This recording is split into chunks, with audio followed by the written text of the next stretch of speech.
Takže čaute, dnes si ukážeme túto rýchlu a jednoduchú babovku priamo od babiny.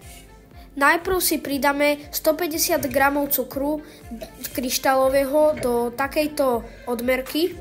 Potom si pridáme vanilkový cukor, keď to takto nasypeme do tej našej väčšej myštičky alebo odmerky a pridáme tam taktiež 4 celé vajcia. Potom si pripravíme do pohárikov deci mlieka a deci oleja.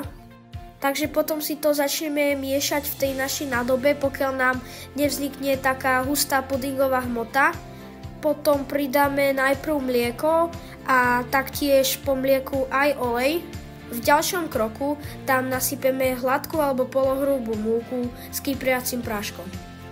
A potom si do babovky podľa chuti môžete dať nejaké ovocie alebo čokoládu, ako my sme dali brusnice. A potom si premastíme babovkovú formu teda maslom a posypeme ju múkou a pomaly tam môžeme takto nalievať cesto, ktoré sme si stihli pripraviť a snažme sa to čo najviac tak, aby sa to nedotýkalo krajov, ktoré sa môžu spiesť, ale keď aj sa náhodou stane, tak sa to môže utrieť servítkou alebo čím chcete.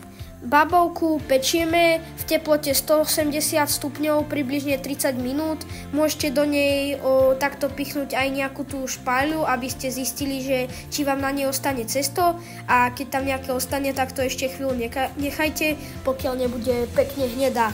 A nakoniec ju môžete dozdobiť nejakým tým ovocím alebo praškovým cukrom. Ja vám ďakujem, že ste toto video sledovali. Ak chcete podobné videá, dajte like.